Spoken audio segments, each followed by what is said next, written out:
egg custard pie. Today we're making a custard pie, which is probably my favorite pie ever.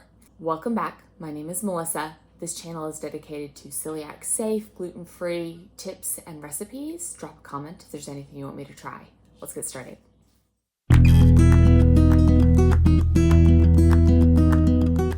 First, you're going to preheat your oven to 350 degrees Fahrenheit, grease a 10-inch pie plate, and then get your blender ready. My pie plate is 9.5 inches, but a 10-inch works better.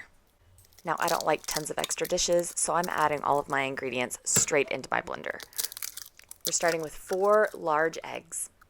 And I admit, I am not the best at cracking eggs one-handed, but I am practicing. Go easy on me. Next, I'm going to add 2 cups of milk. I use 2% because that's what I have in my fridge. Probably use anything, honestly. Next, we're going to add half a cup of a gluten-free, multipurpose, all-purpose flour blend. The brand doesn't really matter, but you want it to be one of the kinds that's 1-to-1 ratio substitute. I happened to have Higher Harvest on hand, so that's what I used. Next, we're adding half a cup of margarine. I had Smart Balance. And if your margarine happens to be stiff, more like butter, you may want to bring it up to room temp. I personally like Smart Balance because I know it's gluten-free and it tastes great. Next, we're adding a cup of white sugar. I have honestly not tried substituting this for anything else, but I'm interested if people have tips. Now you add 1/4 of a teaspoon of salt, 1/4 of a teaspoon of nutmeg, and a tablespoon of vanilla. These last 3 are what take the flavor from like scrambled eggs into custard. If you change the flour out to regular flour, then it's the gluten version. You don't have to change anything else. Now we're going to put our blender on liquefy for a few minutes till everything has been blended nice and smooth.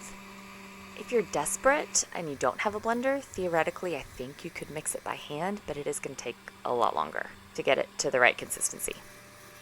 But if you're using a blender, I would say this part takes less than 5 minutes. Next, we're going to pour this into our greased pie plate. And like I said earlier, 10-inch would be ideal, but it will technically fit in a 9.5. I would just recommend putting a sheet pan with some foil lined on it on like the bottom rung in the oven and put the pie in the middle. That way, if it kind of bubbles over a little as it's cooking, you're not worrying about spilling and burning in the bottom of your oven. Now you're going to bake at 350 degrees Fahrenheit for 45 minutes to an hour, with the goal of having the internal temp reach at least to 180 degrees Fahrenheit, and then having the outside of the pie be nice and set and firm, but the inside being a little bit jiggly when you shake it, kind of like this. And then you're going to want to make sure that it has time to cool. You see how it's kind of got a divot in it when it's first baked? You want it to be a little bit more level and let it cool, I would say, for at least 2 hours if you're going to be serving it the same day. And it is super delicious warm, but it cuts a lot better when it's been chilled in the fridge overnight. When it's chilled, that's when you get those nice clean slices, and it's great cold too. So it's super easy, right? The nice thing about this recipe is it really doesn't take hardly any work. And it does this cool thing where it makes its own crust at the bottom. It's not like a thick pastry crust, but it's a nice crust that works well for it. It's nice and creamy.